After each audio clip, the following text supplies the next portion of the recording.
Shalom saudara yang dikasihi Tuhan Yesus Kristus. Kembali kita akan membacakan kebenaran firman Tuhan yang terambil dari Injil Matius pasalnya yang ke-14. Namun sebelumnya mari kita mohon tuntunan Roh Kudus. Bapa dalam sorga, Bapa yang kami kasihi, Bapa yang kami sapa, Bapa yang kami kenali dalam satu nama, Yesus Kristus, Tuhan dan Juru Selamat kami yang hidup. Terima kasih Bapa karena kesempatan yang Kau berikan bagi kami di malam hari ini untuk membaca kebenaran firman Tuhan. Kami percaya semua ini karena kasih karunia-Mu yang menyertai seluruh perjalanan hidup kami. Karena kasih setia-Mu kami masih ada, boleh diberikan kesempatan untuk membaca firman-Mu. Sebelumnya kami mohon Bapa, kiranya Roh Kudus-Mu mau diam dalam hati dan pikiran kami, agar kami dapat membaca, mengerti, memahami, dan melaksanakan firman-Mu dalam kehidupan kami hari lepas hari. Berfirmanlah ya Tuhan, karena kami siap untuk mendengarnya. Amin. Saudara yang dikasihi Tuhan Yesus, pembacaan kita pada malam hari ini terambil dari Matius pasalnya ke-14. Yohanes Pembaptis dibunuh. Pada masa itu sampailah berita-berita tentang Yesus kepada Herodes, raja wilayah. Lalu ia berkata kepada pegawai-pegawainya, "Inilah Yohanes Pembaptis. Ia sudah bangkit dari antara orang mati, dan itulah sebabnya kuasa-kuasa itu bekerja di dalamnya." Sebab memang Herodes telah menyuruh menangkap Yohanes, membelenggunya dan memenjarakannya. Berhubung dengan peristiwa Herodias, istri Filipus, saudaranya. Karena Yohanes pernah menegurnya, katanya, "Tidak halal engkau mengambil Herodias." Herodes ingin membunuhnya, tetapi ia takut akan orang banyak yang memandang Yohanes sebagai nabi. Tetapi pada hari ulang tahun Herodes, menarilah anak perempuan Herodias di tengah-tengah mereka dan menyukakan hati Herodes, sehingga Herodes bersumpah akan memberikan kepadanya apa saja yang dimintanya. Maka setelah dihasut oleh ibunya, anak perempuan itu berkata, "Berikanlah aku di sini kepala Yohanes Pembaptis di sebuah talam." Lalu sedihlah hati raja, tetapi karena sumpahnya dan karena tamu-tamunya diperintahkannya juga untuk memberikannya. Disuruhnya memenggal kepala Yohanes di penjara, dan kepala Yohanes itu pun dibawa orang di sebuah talam. Lalu diberikan kepada gadis itu dan ia membawanya kepada ibunya. Kemudian datanglah murid-murid Yohanes Pembaptis mengambil mayatnya dan menguburkannya. Lalu pergilah mereka memberitahukannya kepada Yesus. Yesus memberi makan 5.000 orang. Setelah Yesus mendengar berita itu, menyingkirlah ia dari situ dan hendak mengasingkan diri dengan perahu ke tempat yang sunyi. Tetapi orang banyak mendengarnya dan mengikuti dia dengan mengambil jalan darat dari kota-kota mereka. Ketika Yesus mendarat, ia melihat orang banyak yang besar jumlahnya, maka tergeraklah hatinya oleh belas kasihan kepada mereka, dan ia menyembuhkan mereka yang sakit. Menjelang malam, murid-muridnya datang kepadanya dan berkata, "Tempat ini sunyi dan hari sudah mulai malam. Suruhlah orang banyak itu pergi supaya mereka dapat membeli makanan di desa-desa. Tetapi Yesus berkata kepada mereka, "Tidak perlu mereka pergi, kamu harus memberi mereka makan." Jawab mereka, "Yang ada pada kami di sini hanya 5 roti dan 2 ikan."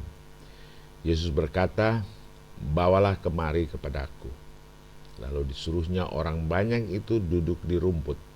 Dan setelah diambilnya 5 roti dan 2 ikan itu, Yesus menengadah ke langit dan mengucap berkat, lalu memecah-mecahkan roti itu dan memberikannya kepada murid-muridnya, lalu murid-muridnya membagi-bagikannya kepada orang banyak.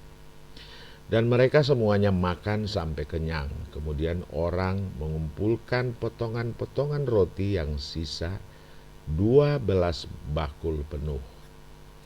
Yang ikut makan kira-kira 5.000 laki-laki, tidak termasuk perempuan dan anak-anak.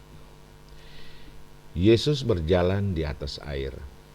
Sesudah itu Yesus segera memerintahkan murid-muridnya naik ke perahu dan mendahulinya ke seberang. Sementara itu ia menyuruh orang banyak pulang. Dan setelah orang banyak itu disuruhnya pulang, Yesus naik ke atas bukit untuk berdoa seorang diri. Ketika hari sudah malam, ia sendirian di situ. Perahu murid-muridnya sudah beberapa mil jauhnya dari pantai dan diombang-ambingkan gelombang karena angin sakal. Kira-kira jam 3 malam datanglah Yesus kepada mereka berjalan di atas air. Ketika murid-muridnya melihat dia berjalan di atas air, mereka terkejut dan berseru, "Itu hantu!" Lalu berteriak-teriak karena takut. Tetapi segera Yesus berkata kepada mereka, "Tenanglah, aku ini, jangan takut." Lalu Petrus berseru dan menjawab dia, "Tuhan, apabila Engkau itu, suruhlah aku datang kepadamu berjalan di atas air." Kata Yesus, "Datanglah." Maka Petrus turun dari perahu dan berjalan di atas air mendapatkan Yesus. Tetapi ketika dirasanya tiupan angin, takutlah ia dan mulai tenggelam, lalu berteriak, "Tuhan, tolonglah aku." Segera Yesus mengulurkan tangannya, memegang dia dan berkata, "Hai orang yang kurang percaya, mengapa engkau bimbang?" Lalu mereka naik ke perahu dan angin pun redahlah. Dan orang-orang yang ada di perahu menyembah dia, katanya, "Sesungguhnya engkau anak Allah." Yesus menyembuhkan orang-orang sakit di Genesaret. Setibanya di seberang, mereka mendarat di Genesaret. Ketika Yesus dikenal orang-orang di tempat itu, mereka memberitahukannya kepada seluruh daerah itu. Maka semua orang yang sakit dibawa kepadanya. Mereka memohon supaya diperkenankan menjamah jumbai jubahnya, dan semua orang yang menjamahnya menjadi sembuh. Kita berlanjut ke Injil Matius pasalnya yang ke-15. Perintah Allah dan adat istiadat Yahudi.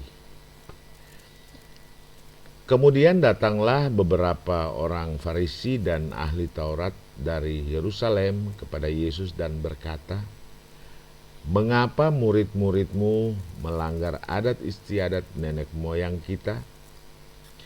Mereka tidak membasuh tangan sebelum makan." Tetapi jawab Yesus kepada mereka, "Mengapa kamu pun melanggar perintah Allah demi adat istiadat nenek moyangmu? Sebab Allah berfirman, hormatilah ayahmu dan ibumu, dan lagi siapa yang mengutuki ayahnya atau ibunya pasti dihukum mati. Tetapi kamu berkata, barang siapa berkata kepada bapaknya atau kepada ibunya, apa yang ada padaku yang dapat digunakan untuk pemeliharaanmu, sudah digunakan untuk persembahan kepada Allah. orang itu tidak wajib lagi menghormati bapaknya atau ibunya.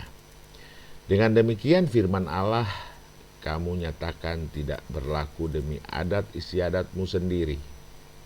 Hai orang-orang munafik, benarlah nubuat Yesaya tentang kamu. Bangsa ini memuliakan aku dengan bibirnya, padahal hatinya jauh daripadaku. Percuma mereka beribadah kepadaku, sedangkan ajaran yang mereka ajarkan ialah perintah manusia. Lalu Yesus memanggil orang banyak dan berkata kepada mereka, dengar dan camkanlah, bukan yang masuk ke dalam mulut yang menajiskan orang, melainkan yang keluar dari mulut itulah yang menajiskan orang. Maka datanglah murid-muridnya dan bertanya kepadanya, engkau tahu bahwa perkataanmu itu telah menjadi batu sandungan bagi orang-orang Farisi? Jawab Yesus, setiap tanaman yang tidak ditanam oleh Bapakku yang di sorga akan dicabut dengan akar-akarnya. Biarkanlah mereka itu. Mereka orang buta yang menuntun orang buta. Jika orang buta menuntun orang buta, pasti keduanya jatuh ke dalam lubang. Lalu Petrus berkata kepadanya, jelaskanlah perumpamaan itu kepada kami. Jawab Yesus, kamu pun masih belum dapat memahaminya? Tidak tahukah kamu bahwa segala sesuatu yang masuk ke dalam mulut turun ke dalam perut, lalu dibuang di jamban? Tetapi apa yang keluar dari mulut berasal dari hati, dan itulah yang menajiskan orang. Karena dari hati timbul segala pikiran jahat, pembunuhan, berzina, percabulan, pencurian, sumpah palsu, dan hujat. Itulah yang menajiskan orang. Tetapi makan dengan tangan yang tidak dibasuh tidak menajiskan orang. Perempuan Kanaan yang percaya. Lalu Yesus pergi dari situ dan menyingkir ke daerah Tirus dan Sidon.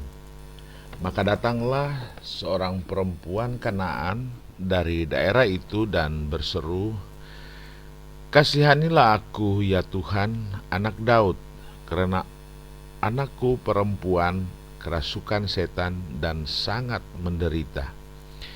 Tetapi Yesus sama sekali tidak menjawabnya.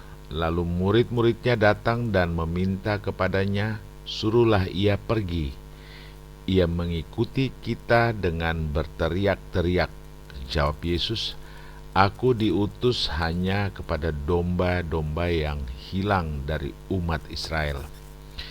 Tetapi perempuan itu mendekat dan menyembah dia sambil berkata, Tuhan, tolonglah aku.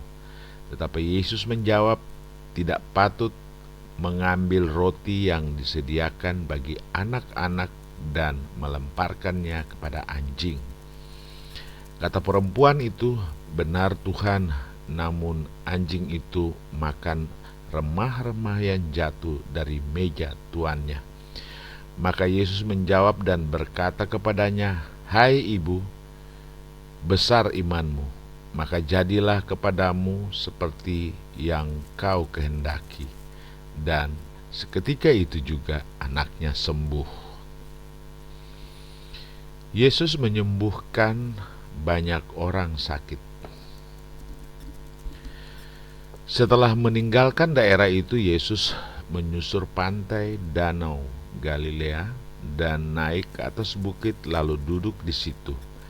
Kemudian orang banyak berbondong-bondong datang kepadanya, membawa orang lumpuh, orang timpang, orang buta, orang bisu, dan banyak lagi yang lain. Lalu meletakkan mereka pada kaki Yesus dan ia menyembuhkan mereka semuanya. Maka takjublah orang banyak itu melihat orang bisu berkata-kata, orang timpang sembuh, orang lumpuh berjalan, orang buta melihat, dan mereka memuliakan Allah Israel. Yesus memberi makan 4.000 orang. Lalu Yesus memanggil murid-muridnya dan berkata, "Hatiku tergerak oleh belas kasihan kepada orang banyak itu. Sudah 3 hari mereka mengikuti aku dan mereka tidak mempunyai makanan. Aku tidak mau menyuruh mereka pulang dengan lapar, nanti mereka pingsan di jalan." Kata murid-muridnya kepadanya, "Bagaimana di tempat sunyi ini kita mendapatkan roti untuk mengenyangkan orang banyak yang begitu besar jumlahnya?" Lalu kata Yesus kepada mereka, "Berapa roti ada padamu?" 7, jawab mereka, "dan ada lagi beberapa ikan kecil." Lalu Yesus menyuruh orang banyak itu duduk di tanah. Sesudah itu ia mengambil ke-7 roti dan ikan-ikan itu, mengucap syukur, memecah-mecahkannya dan memberikannya kepada murid-muridnya. Lalu murid-muridnya memberikannya pula kepada orang banyak. Dan mereka semuanya makan sampai kenyang. Kemudian orang mengumpulkan potongan-potongan roti yang sisa, 7 bakul penuh. Yang ikut makan ialah 4.000 laki-laki, tidak termasuk perempuan dan anak-anak. Lalu Yesus menyuruh orang banyak itu pulang. Ia naik perahu dan bertolak ke daerah Magadan. Demikianlah firman Tuhan yang kita bacakan pada malam hari ini. Terpujilah orang yang mendengar, melaksanakan, memelihara dan melaksanakannya dalam kehidupannya sehari-hari. Semoga firman Tuhan yang kita dengar malam ini mau lebih mendekatkan kita kepada Bapa di surga, semakin akrab, semakin intim dengan Tuhan, dengan Allah Bapa di dalam Yesus. Biarlah segala sesuatu yang kita perlukan dengan ketekunan dan sabar hati sambil menerima berkat dan kasih karunia daripadanya. Haleluya, terpujilah namamu dari kekal sampai kekal. Amin.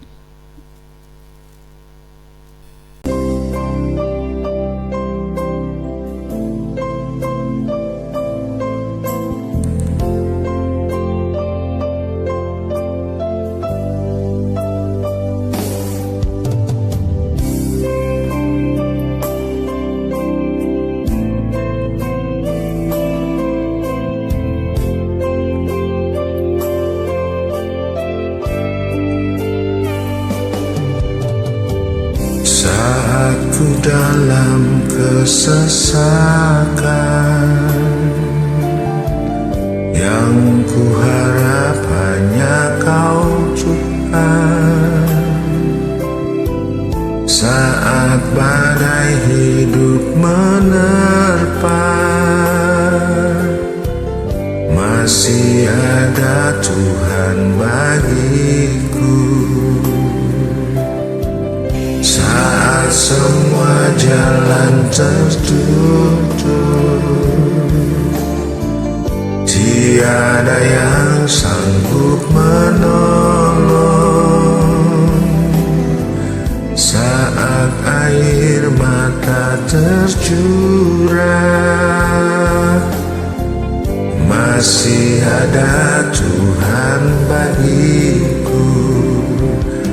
Penolongku hanyalah dirimu, penghiburku hanya Engkau Bapakku, selalu menyertai hidupku. Kau Bapakku yang setia.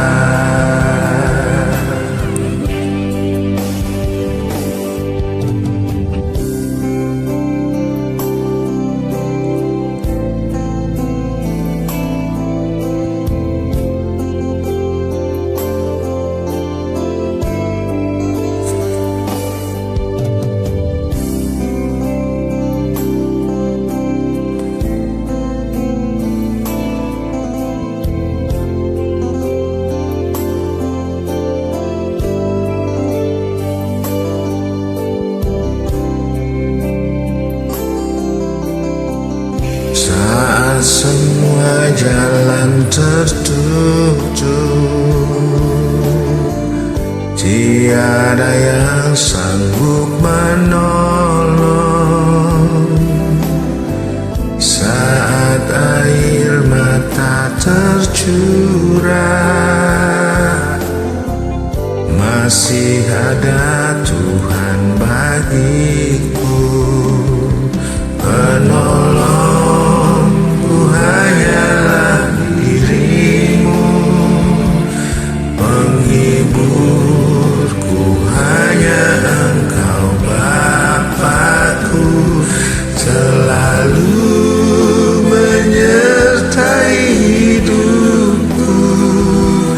Kau Bapa-Ku yang setia.